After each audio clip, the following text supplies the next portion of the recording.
good evening friends. Peace here. Welcome to my cooking session. Today I'm going to demonstrate how to prepare the flour for idli. Idli is a dish that we love to eat during breakfast and even for dinner. Okay, at all time you can eat that. And this one is specially made for my loving friend over there who is sitting over there and she's watching me. She wants to know how I do it. So it's for you, dear. I'm doing it. Okay, and this one I can't just prepare it now and do it just after 2 hours or so. I need about 2 working days on this. So this is my first stage, okay? Stage 1, day 1, preparing the flour for it. Okay, here it goes. Alright, see, you will see why do I have this tin with me in my hand. Okay, this is a milk tin that is cut out, okay? Just to say a short story about this is, this was how I was taught when I first got married by my Auntie Kay, who introduced this tin to me. And she told me, whenever I measure anything, please do this. Have a tin with you to measure. So I'm going to use this tin to measure my item. Okay, this is the measuring tin that I'm going to use. This is black dal, but it's not in black now. You see, it has been cleaned and shelled. It is black dal. They call it a black dal. Ulundu in Tamil. Ulundu. And it's very healthy. Very high protein in this. This has been cleaned up. You can get it in the shop. Any sundry shop you can get it. Okay. This is ulundu. I have some amount of. And this is plain rice. You know, you need not have to use basmati rice. It's the plain A1 rice or the rambutan brand or any brand. Okay. It's the plain rice. Okay. I'm going to use this. And you'll be wondering, why do I have this garlic in my rice container? This was told by my friend. This is to keep away the bugs in the rice. It's very true. After trying this, there are less bugs in my rice. Okay, so y'all, I'm giving you all a little tip here at the same time. You can also do this at your home. Dear, you're watching here, so you will do this at home too. Okay. Right, now I'm going to measure the rice. The measurement for idli is 1 tin. 1 tin of rice. So I'm going to fill up this tin with full of rice.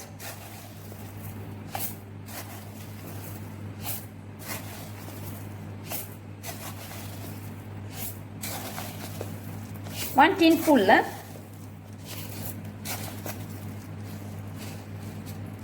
Okay, this is 1 tin full of rice. It's up to y'all. Y'all want to use a larger tin, but whatever it is, if it is 1 tin of rice, then I'll put my rice here. I'm going to put it into a separate container. For Italy, you can't mix, okay?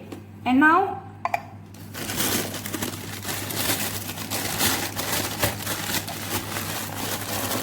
I'm going to measure the ulundu. Ulundu will be 3/4 of the tin. For 1 tin of rice, you have to use 3/4 of tin. This measurement is the old measurement which I learned from my mom, because she says to me that do not put less ulundu. The more ulundu you put, the softer your idli is, and you need not have to add rice. There are some, they like to put in old rice a little bit while they are making the flour, but here I'm not going to add in any preservative. Only 3/4 cup. I think I need to add on a little bit more. It's not 3/4 yet. Okay, right. Okay, this is 3/4 cup of ulundu. I'm going to put it in the container. Okay.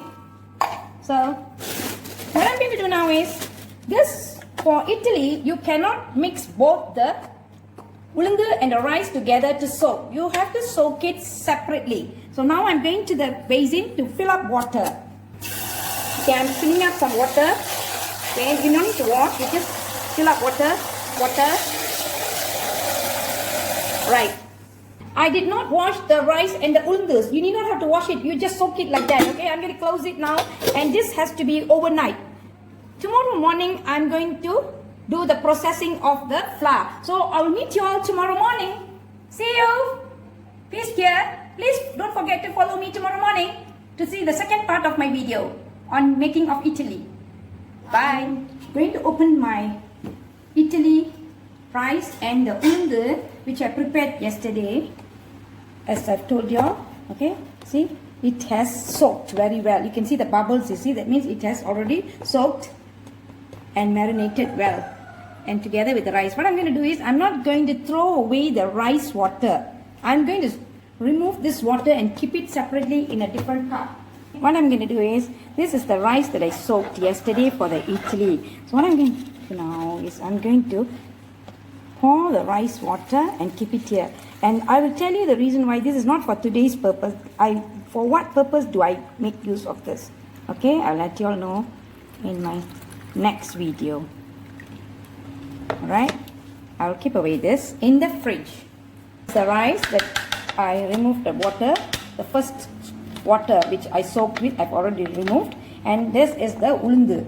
Okay, so now what I'm going to do is I'm going to wash the rice now at the sink before blendering it. I'll blender the rice separately. You rinse it nicely. You can use your hands to rinse it and wash it. Nice water. So now you see I have done 3 to 4 times. You have to rinse it, even 5 times if you want. If you see that something is floating and some dust or some dirt's there, you have to rinse it again and again till you get it all clear without any dirts. Okay, now you can see me having a lot of water and the rice is still in the water. The reason is this rice, sometimes you can find stones there. So you have to do this way so that the stones are heavy. They will settle at the bottom. So when you remove the rice from the container into the blender, you do this way. Okay, you do it like that. Scoop it up like that with your hands. And you shake so that, and you can throw some of the water down and keep some water here for the settlement of the rice, the stones in the rice. Okay, because sometimes you can find some stones, can't help it. So I do not want the stones to be into the idli.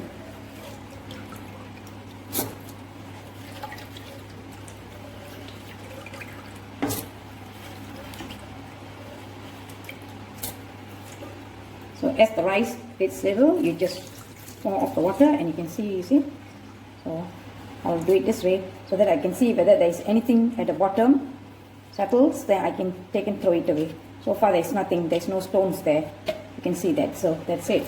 So what I'm going to do now is I'm going to blender this. And this rice, when you blender, do not pour much water, just a little bit of much water, just a little bit, okay? And if you think that you need some more, you put, but then don't put a lot because cannot be watery. If it is watery, then the consistency for the idli will not turn up well.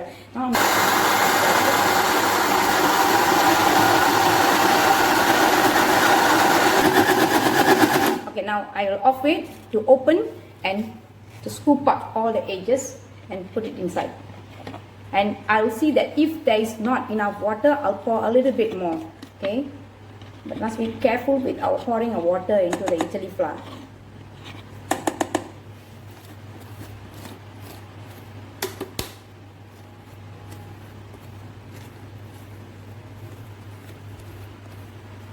I need to put a little bit more water, so I'm going to pour in another 1 cup of water now.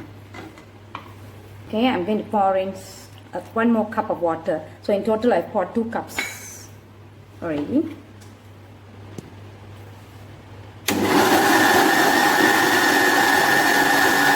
Alright, now I'm going to open it out. You can see it has been well blended. You can see the consistency of this flour is, you can touch it with your finger to see. Okay, this is a bit coarse. Normally for idli, the rice flour has to be slightly coarse. It should not be very smooth. Okay, so now I'm going to pour it into the container that I'm going to leave it further to fermentate. Okay, now you see this is the ulundu that I have kept soaking from yesterday. Just now what I blended was the rice, so I'm going to do the ulundu. Similar thing, I'm going to drain off this ulundu water. Ulundu water I won't use for any purpose, I'll just drain it out on the drain. Okay, the basin.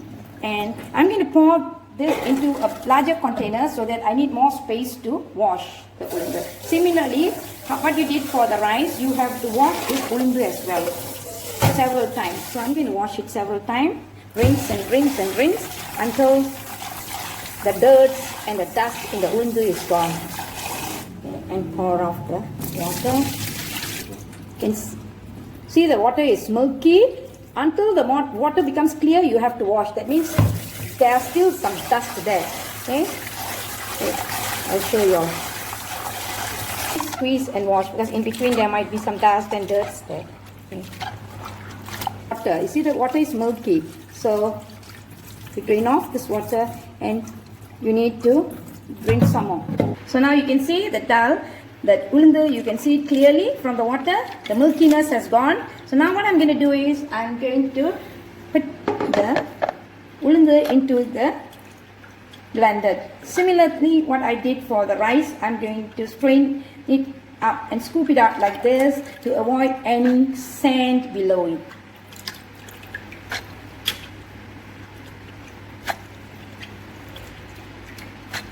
Okay, the ulundu, what I'm going to do is now I'm going to blend the ulundu. You need to pour a little bit of water into the ulundu. I'm pouring. Okay, this one you can pour another 2 cups here.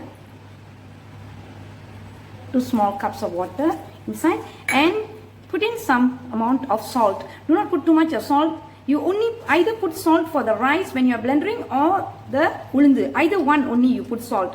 If you put too much of salt, later when you eat with your curry and your other dishes, chutney, it will be too salty and your idli will not taste good.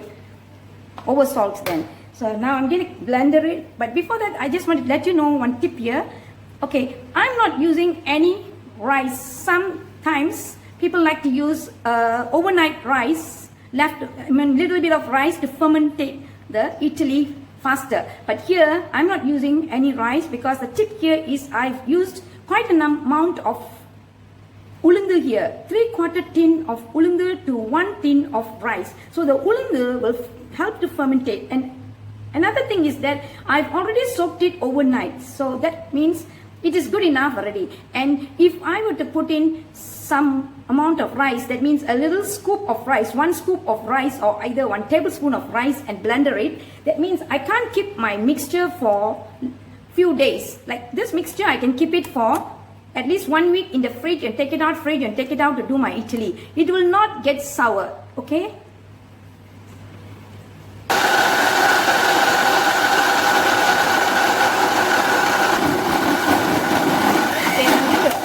The blender, I'm going to open and see, look at the consistency of the flour, whether it has blended well.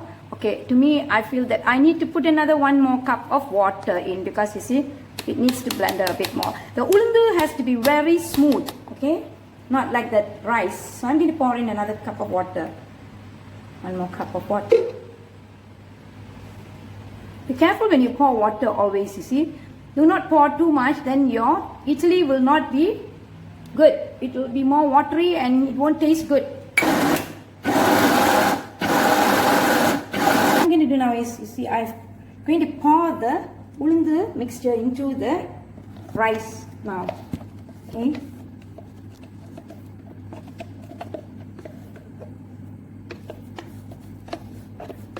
Okay, now you can see the flour I've already poured together with the rice flour. Just give a stir it up so that the rice flour will come up. Okay, beat it up together. Okay, leave this to be covered and to further ferment it, and it will rise up. Okay, you can see, and you take it out. It's ready to be cooked tonight.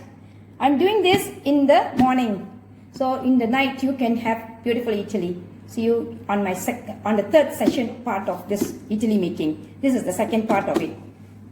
See y'all on the 3rd section of how to steam this idli. Good evening everyone.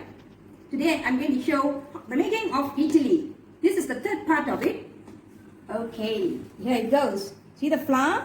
The idli flour has risen to a very good amount. And you look at the texture. What you do is, you have to stir it up first. From the bottom till the top. Good stir. Okay? Then what you must do is, you must get these trays. This is called the idli trays. See, this is a tray that I have. At one time, I can do 12 idlis. This is a very old idli tray. Okay? It's about 40 years old. Ever since I started making idli, I've been using the same tray. So firstly, you have to grease the tray with some oil. Just touch the oil and just grease it with your fingers. Just grease it so that it will be easy when you take it out. Okay, now what I'm going to do is, see the spoon that I'm using is such a small scoop, you see. Because you must know the tray that I'm using is a small one. So it will only fit for 1 scoop. And when you pour it in, the texture should be like this. And do not pour full, just 3/4 of the tray.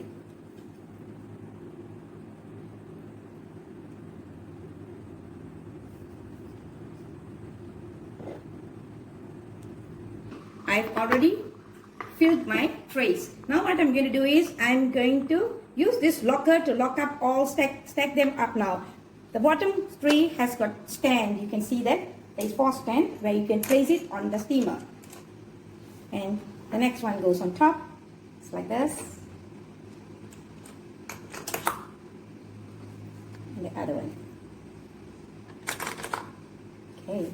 And there is a little lock. You screw it on top so that it will not be shaken. What I'm going to do is now is going to take it to the steamer. Right, I'm going to open the steamer. You can see the water is boiling. And I'm going to place this inside and cover it up. Okay, I want to say about a steamer. You can use any containers to steam. My original container is no more here because you can imagine it's about 40 years old. I've thrown it. I'm using a stainless steel pot, large pot. As long as the pot is big enough to contain the whole thing inside. Okay, we'll give about 10 to 15 minutes for it to be steamed. Okay, I'm going to off the stove now and open the lid. See, okay, so the Idli has steamed. If you want to know whether it's steamed, you just press and see it doesn't stick to your fingers. Okay, so I'm going to remove it from this pot. Must be very careful.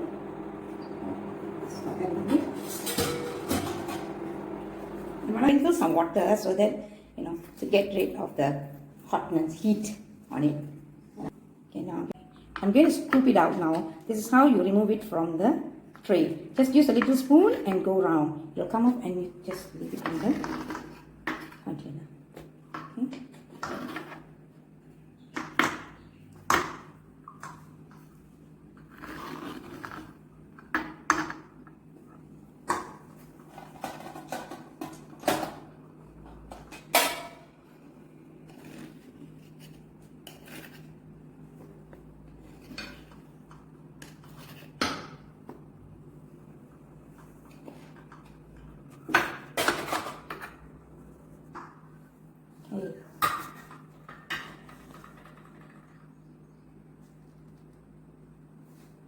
You can see I've got balanced amount of flour here. I've made 12 idlis at one tray, and I can make another 1.5 trays. So you can know that I can make about 30 idlis with the amount of rice and ulundu that I soaked. Okay, and the size of the idlis are like this, little ones. It's very well cooked, soft. It's well cooked, and I'm going to show you all how to make the chutney for it. And in the meanwhile, I want to inform you, this balanced flour, I'm not going to do it today. I can keep it in the fridge. Do not keep it in the refrigerator. It can last you for a week. Just cover it and keep it properly in the fridge. And you can use it whenever you want. That's it. Peace be with you all. If you like it, please subscribe. Press on the subscription bell and click it. Okay? Peace be with you all. See you all in my next video. Bye.